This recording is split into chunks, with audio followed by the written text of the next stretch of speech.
If you're trying to get to a new place that you've never driven to before, like, should you use a GPS?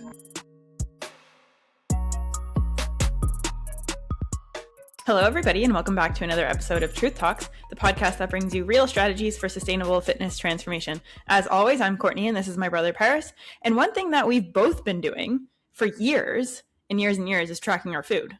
And people have like mixed opinions on it.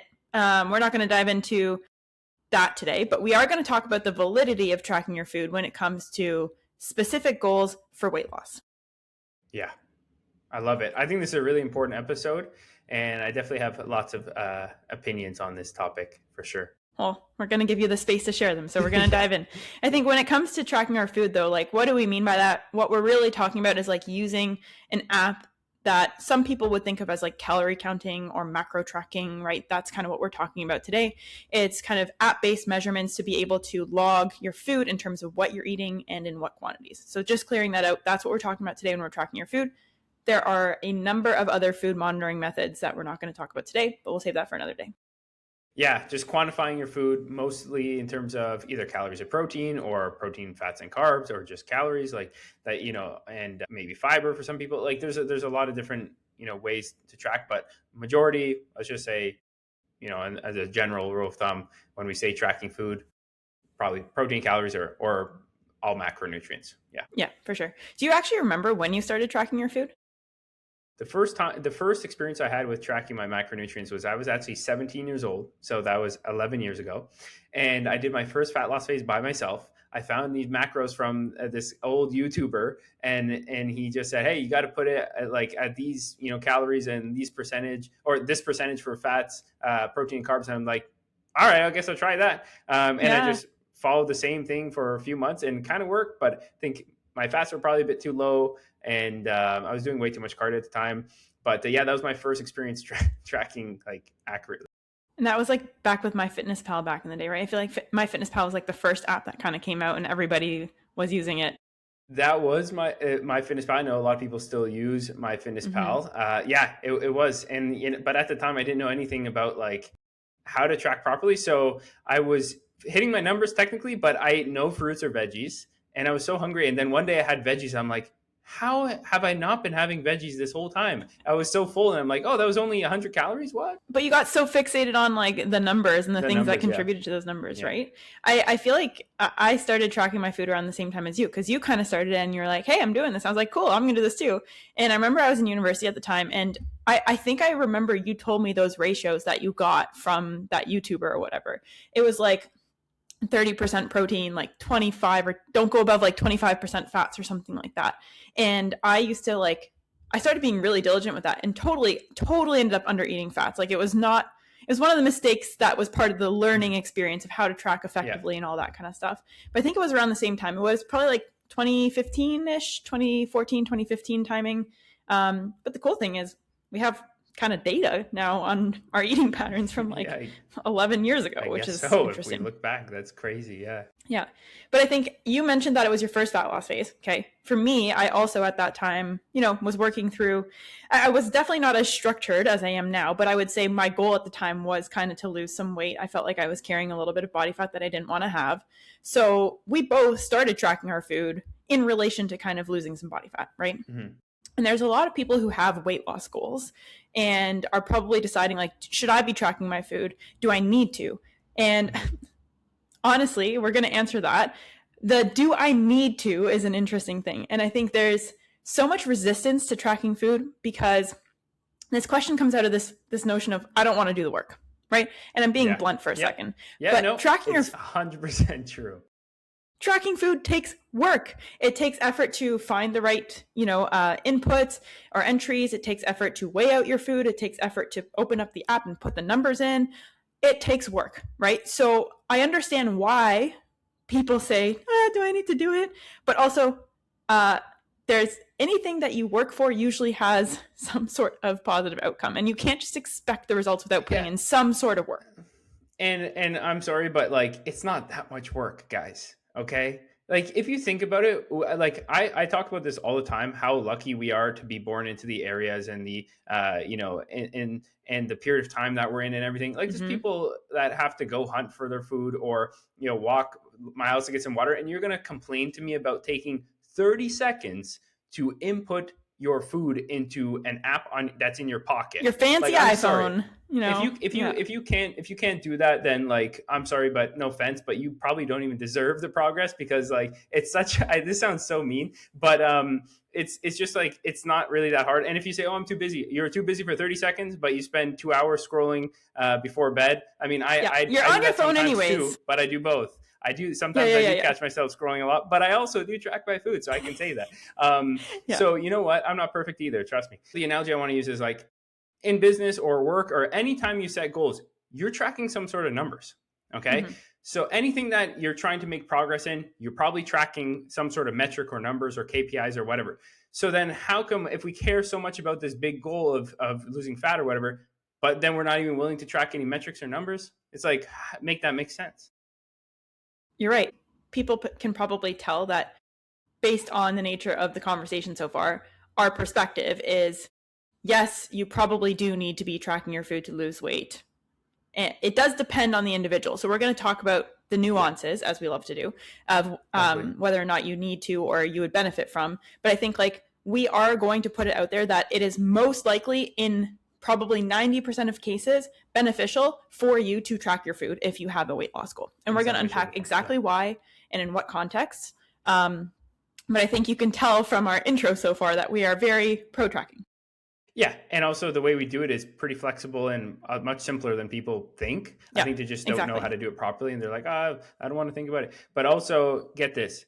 If you have never seen success in your fitness goal and you said, I've tried everything, but you haven't tried actually quantifying your data, you have not tried everything. And tracking is a surefire way to actually get results. Like, the numbers matter. On that, because the act of tracking doesn't give you the results. No. Tracking properly with the right target. Hey, I opened my app. I dropped 5 pounds. No, it doesn't work that way. Hold on a minute. We're going to get into that. But you're right. Tracking in the effective way definitely is a surefire way. Okay, so you did say quantification, right? Quantification is what you're talking about. And so in order for us to really dive into the question of like, do you need to track your food to lose weight? We need to understand the relationship between quantification and weight loss, right? Okay, people who are loyal to this podcast, bear with us. You've heard this a million times before. We covered it a couple weeks ago when we were talking about fat loss, specifically what makes it easier, what makes it harder, all that kind of stuff. But calories in, calories out is the equation that governs weight loss or weight gain or weight maintenance. Anything to do with body weight is quantified inherently. So when we're talking about trying to move the needle, a quantified method just makes sense because it is a matter of quantification to begin with. Yeah. And even if, let's say, and we'll get into this in a bit later, but even if you do make progress without tracking, it's because the numbers are working out without you knowing that they're working out. Yeah. So why not just know your numbers? But anyways, we're going to get more into that. So we're going to get more into that. But the premise is like, if you want to lose weight, you need to be consuming fewer calories than your body requires at maintenance, okay, in order to maintain your weight. So when we're talking about tracking your food, that's a really good way to understand how many calories you're actually eating, right? Because if we need to be doing some sort of calorie monitoring, I'm sorry, like people have all this resistance to this concept of calories, but scientifically, we need to be aware of our calorie intake in order to lose weight. We need to be. That is literally the law of thermodynamics. We need to know. So when it comes to tracking your food, that is the first way you can actually start. Well, one of the many more effective ways you can start learning about your actual calorie intake. Absolutely. And even if you don't have maybe if you're not even that serious about your goal, but you kind of think you might want something, just tracking will give you some awareness, because I think a lot of people just have no clue like where they fall with any nutrition ranges throughout the day. Like they have no clue what their protein is, no clue what their fat is, and no clue what their carbs are or calorie numbers are. So even if you're like just curious or just maybe thinking maybe you want to have a goal at some point, which everybody should have. Side note, everybody should have a goal at some point. Then, not necessarily a weight loss goal, but a goal. Yeah, a goal. Have some sort of goal at some point. Like, come on. But just monitoring your food intake can start to give you some more awareness and help better understand yourself and your body.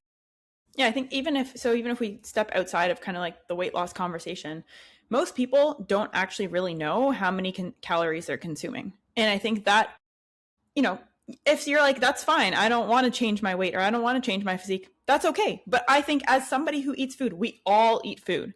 We can all benefit from having the knowledge of understanding the composition of the foods we eat, and tracking is the immediate way to do that. So for example, like I actually shared a reel about this yesterday. I was in the car with Justin the other day and he was like, you know, in his food tracking app, and he goes, oh my God, my protein bar was the same number of calories as this donut that I had. Mm-hmm. Right. And I was like, yeah, like those realizations allow you to move through the world, making more informed decisions about the food you eat, the quantities you eat it in, et cetera, et cetera. Right.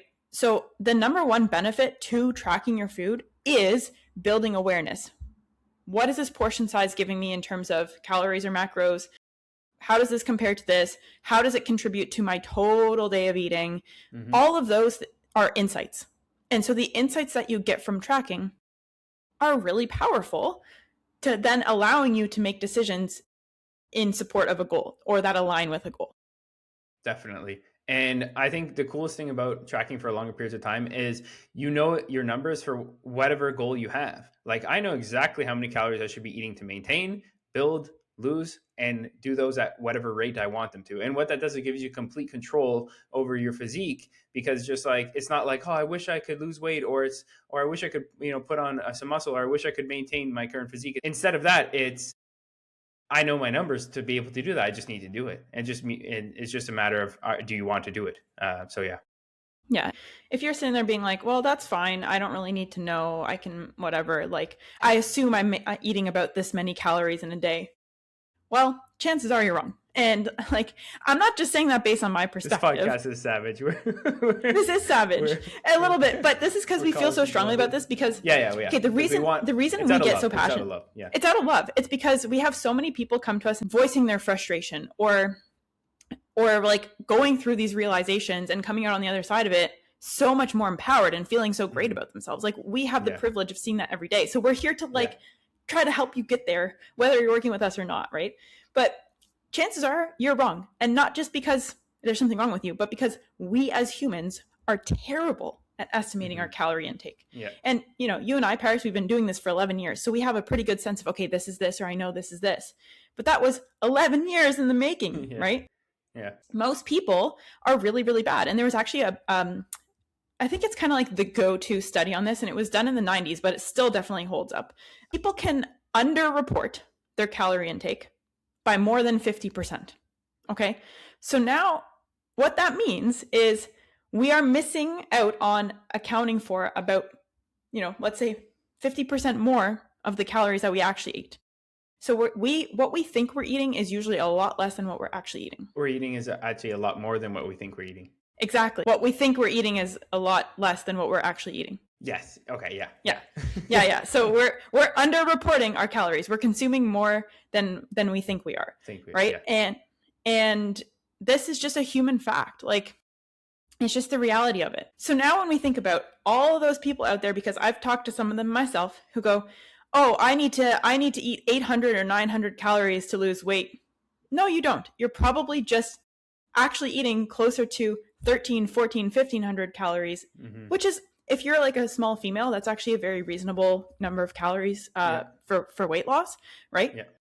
So that narrative of like, oh, I need to eat this low, while you're probably actually not eating that low, or I can't lose weight even at 1100 calories, while you're probably not eating 1100 calories.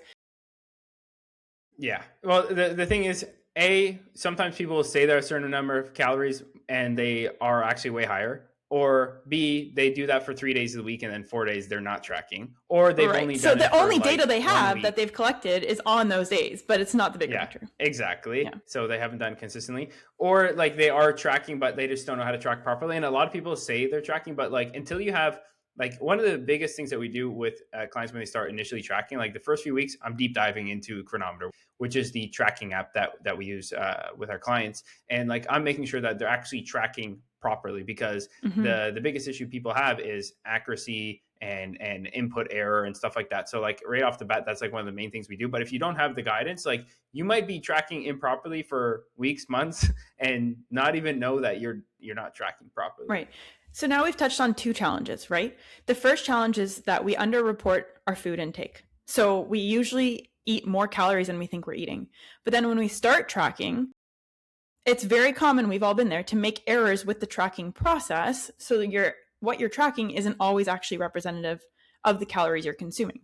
So the first step is becoming aware of the calories you're consuming. The second step is actually building the skills to accurately account for them, right? Mm-hmm, mm-hmm.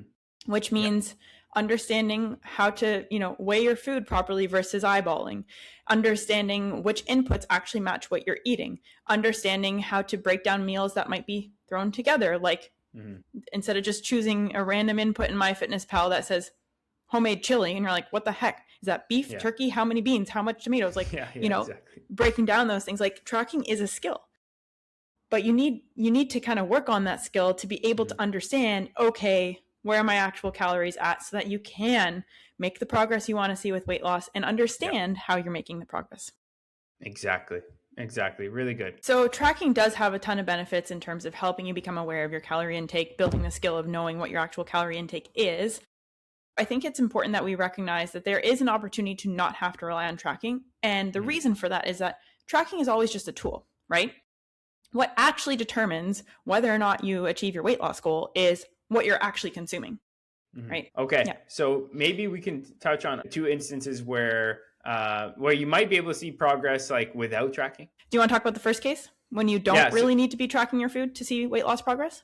Yeah, I would say, you don't need to be, is when you're first starting your journey. Obviously, for all the benefits that we talked about, we'd still recommend doing it. But if you're starting at like a very high body fat percentage, even if you just eliminate things like maybe less alcohol and less pop or soda drinks, less drinking your calories, limiting a lot of the snacks and extra junk food that you're eating, like a lot of times just by doing that and maybe moving a little bit more, you can start to see some weight loss success just by doing that. Yeah, just based on like habit type stuff. Yeah, I think it really comes down to patterns, right? Like if we're talking about somebody who maybe is starting quite overweight, maybe battling obesity, those sorts of things, then chances are your eating patterns also got you to that point. So when you now focus on your eating patterns to be more productive, you're likely to naturally lose weight. So what we mean by that is like maybe you're somebody who, like, I'm going to just go extreme with my example for a second, but if you're always on the go and every time you're on the go, like every time you're commuting home from work, you're stopping by McDonald's and you're having a large pop or soda, you're having the large fries and a Big Mac, and you're making it a full combo meal, like that's going to be like a significant amount of calories. If you now all of a sudden like swap that for like no fries, just a Big Mac and a diet soda, you've now reduced the amount of calories from that meal by like significant amount, right? Or let's say you stopped going to McDonald's altogether and you came home and you had like, your meal prep chicken, and I'm going to say chicken, rice, and veggies because it's an easy example, right? Like that's naturally going to be a lower calorie meal. So when you switch out those patterns, you don't need to be tracking the food. You're making drastic reductions to your daily calorie intake just naturally. And that's more likely to put you in a deficit based on your starting point being quite heavy. Right.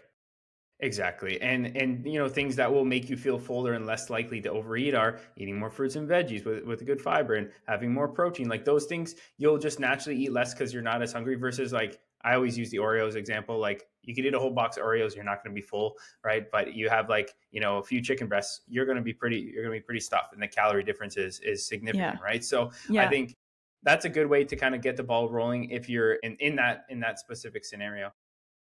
Yeah, absolutely. It's just like making strategic food swaps that naturally then can put you closer to a deficit or reduce your calorie intake, right? Exactly. So that's the one scenario in which you probably don't have to track your food. And honestly, I would say for a lot of those people, if you don't yet have your meal structure and your food selection in a good place, I would actually suggest don't track your food. Focus on those things. I think it's really important, because if you're tracking your food, but you're still tracking the same foods, it's not going to help you, right? Like if you're just, I mean, I think you can still build awareness. If you go, oh my God, that McDonald's meal was 1,500 calories, like that can be a great learning opportunity. But if you're continuing to eat that way, it's not going to be the difference maker, right? Yeah, you have to change your habits with the tracking at the same time. Yeah, exactly. So either change the habits first or use the tracking to help you change the habits. Yes. Right. Yeah. So in that context, you do not necessarily have to or need to track your food to see progress. Now we're going to kind of go, I'm imagining this like a bell curve, right? So to get us to the second scenario, we have to go to the other complete end of the spectrum, which is actually for people who are like, I'm going to say experts or like way more advanced. And they might have like a more of a fat loss goal than a weight loss goal at this point, because they're probably not starting very heavy, right? You want to talk about that context? Yeah. So people that are more advanced and like with tons of experience learning their body, doing building phase, maintenance phases, fat loss phases, years of experience, have done it all. And I'll say in this context, it's not just fat loss, could be maintenance or muscle building as well, where you don't need to be tracking your food just because you're so in tune with your body and you have that knowledge developed. Like for example, my coach, he does his whole entire competition prep without tracking his macronutrients, which is, for people that have done a competition prep, it blows my mind. I have no idea how he does that, but he just knows his body and he's done it like 15 times, right? Mm-hmm. So he knows what to do. Well, and he can make decisions based on data, right? Like, so he eats a certain way. He's got very set structures, very consistent food selection, most likely, right? Yeah. He eats that way. He monitors the progress metrics that are important to him. And then he makes decisions about how to adapt his eating. Yeah, exactly. Exactly. And also like, you also know like how hungry you should be at what point in prep and like those things, but that only comes from just years of doing the damn thing. And everybody wishes they could get there, but in reality, like you have to earn that badge type thing. So yeah, that's the second type of person that could probably do it without tracking, but like you're still kind of mentally tracking in your head. Because like if you've done a lot of tracking, like you're still kind of thinking about your numbers. But like if you just have, as Courtney said, like a very consistent eating structure during the day with like similar number of meals, similar food choices, like you're kind of going to know where you're going to fall. And then, you can add or deduct depending on the phase type thing. Yeah, no, that makes sense. So really like it is those two ends of the spectrum. You're either like quite overweight, beginner to any sort of weight loss, fat loss, or you're so advanced that it's like actually kind of your job to like be able to pull those strings and make that happen, right? But most people do exist in that middle of the bell curve, right? Yeah, which is why for 95% of the population, I would say tracking definitely makes weight loss so much easier. Do we want to just quickly unpack like the exact ways in which it helps? Yeah, sure. Yeah, we talked a little bit about, but let's dive back and circle back to that. Yeah. So tracking makes a huge difference, first and foremost, because we need to be eating in a consistent calorie deficit to lose weight, right? So what tracking helps us understand is answering the question, are we actually eating in a consistent calorie deficit? And I think the first thing that does is it really can make you accountable to being consistent with your numbers, right? And having the numbers, like you were saying earlier, like maybe you did it 3 days a week, but not the others. Okay, well, now you're accountable to pointing that out. And if you can actually say, okay, based on my numbers, I actually do know I am in a calorie deficit. Cool, that's great. Or I'm not. That's okay. Well, then I know why I'm not seeing progress, right? So I think it's just confronting the reality of your food intake and aligning that with your goal of being in a calorie deficit to lose weight. Yeah. I like it. Yeah, I think one of the other benefits that people don't think about, because they think about tracking as like restriction, quote unquote, but actually it can make you more flexible within your numbers and still see progress while including more variety or flexibility. Like if you know what targets you're trying to hit or what range you're trying to hit on a daily basis, you can also know how to include then things you like into those ranges. So you don't feel like, okay, you know what? I'm just going to only choose these foods because I know they're low in calories and I hope that fits within whatever calorie budget I'm trying to hit. Instead, it's like, okay, you know what? I have space to include the things I like. So it gives you actually your control back while in involving some more flexibility and variety without sacrificing on progress. That's such a good point. And one of the things that you called out in our episode on how to make a calorie deficit easier was like also not going too low, right? So I think the other thing too is if you genuinely don't know like what calorie deficit range you're in, but you want to lose weight, a lot of people just go, I'm going to eat as as little calories as possible. And that makes it so much harder. But when you're tracking, you can actually say, hey, okay, so if I were to eat these meals, where does that net out for the day? Oh, you know what? I have a little bit of space. Maybe I'll fill that. Maybe I'm not going to have a whole box of Oreos, but maybe I'll have 2. And that's going to feel good. You're not feeling restricted. And you also have the confidence in knowing you're in a calorie deficit. Because I think one of the most frustrating things would be like just trying to eat as little as possible or eat as low cal as possible. You're extra tired, you're extra hungry, you're frustrated. And then let's be honest, if you don't see progress, that's so frustrating. Oh my gosh, yeah. And that could be because you ate a bunch of almonds that actually just took you out of a calorie deficit, but you're like, but I'm eating very little food and I don't understand, right? It's so true. That is very true. And what it leads me into is the next point of like peace of mind. I think it's one of the biggest reasons why I track, especially if you're serious about making progress. You don't want to be lying in bed at night and be like, I wonder if my dinner was 300 calories more than I thought it was, or something like why do we need to make things more stressful? You know, we don't need to add more stress. So if you know your numbers, you hit your numbers, it gives you peace of mind. I checked my boxes today that theoretically are supposed to make me progress. And for our clients, it's like, it's our job as coaches to give you the numbers. And if you hit them, you say, okay, I don't need to worry about anything because I know Coach Courtney or Coach Steve or Coach Paris has got my back. They're going to make the adjustments. I just need to follow the plan. Exactly. And I think that's a good thing about tracking. Yeah. Yeah. And I think having a coach too can kind of call you out on some of the challenges with tracking or help. I shouldn't say call you out, help you work on some of the challenges with tracking, right? Because we said earlier, like one of the biggest things that makes tracking beneficial is when you can figure out how to do it accurately as well. Right? And how to validate your decisions. So I think about like a client who yesterday, I was looking at her logs, and this is also why we get super personalized in our coaching method. We don't just give you macros and calories and be like, oh, you hit them, great, right? I was looking at her numbers. I'm like, she actually had a really good week of like hitting her numbers based on what she tracked, right? And I was like, okay, just asked her, I was like, help me understand. I went into Chronometer. I said, okay, like, and this is a client who has a weight loss goal. Okay, like, how did you track these things? Can you give me more context on this? Maybe there's an opportunity for us to track this a little bit more effectively or accurately. And she ended up getting back to me by saying, you know what? In fact, like, I didn't track these things. I wasn't sure about this method. Oh yeah, I totally could have, tracked that more specifically.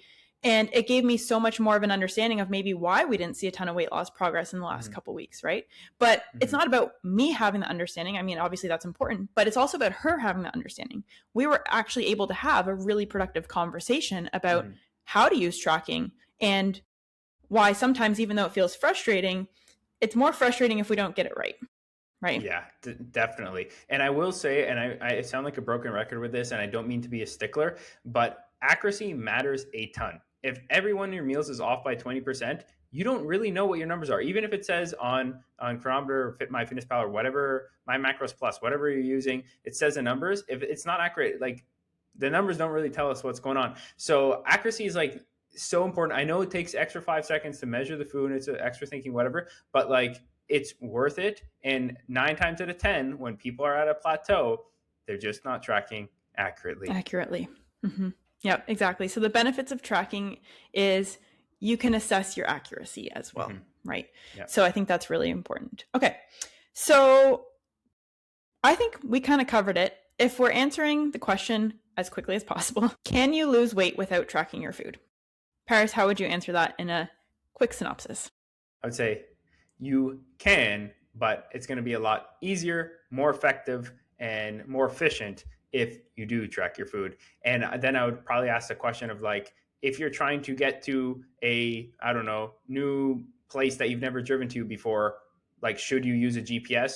Well, you could probably somehow get there eventually, maybe, 10 days later. But I don't know about you. I'm just going to put the address in the GPS and track my, my distances and make sure I'm tracking my directions. Yeah. For the majority of people, unless you're in one of those like 2 scenarios that we outlined up top, it makes a whole lot of a difference to just actually track your numbers. All the benefits around peace of mind, consistency, accountability, learning, right? Actually learning, building your awareness, building that skill will pay off, not just to help you lose the weight, but also to keep it off, right? Yeah. No, yeah, it's a good point. Yeah. Yeah, because like the knowledge that you build with tracking your food also helps you sustain that weight loss later on, because you continue to make decisions that are informed. You continue to have an understanding of, the compositions of the foods that you're eating and how they fit together over the course of a day, right? So I do think tracking your food has merits, not just to help you lose the weight. I would actually say it's like so much easier if you just track your food, but also after, right? Yeah, so true. So true. Awesome. Good episode. Lots of nuances, lots of passion, but it's good. Yeah, absolutely. I mean, like, we are advocates for tracking food. We know everybody has a different relationship when it comes to tracking their food, but if you are trying to figure out how to make it work for you, let us know. We're here to help. If you have specific questions, you can drop them in the comments or find us on Instagram and reach out. Or if you want to work with us so that we can actually build the skills of, properly tracking your food and get you to your goals in the most effective and efficient way possible, reach out. That's exactly what we do with all of our clients. We help them figure out how to track food in a way that suits their lifestyle and their goals. All right. So, Paris, anything you want to add, or how was my outro today? I feel like I'm getting good at these outros. Good. You're getting good at the outro, so I'll leave it there. Yeah. All right. Sounds great. So without further ado, we'll leave you guys for this week, and we'll be back in your feeds with another episode of Truth Talks next Monday. Bye for now.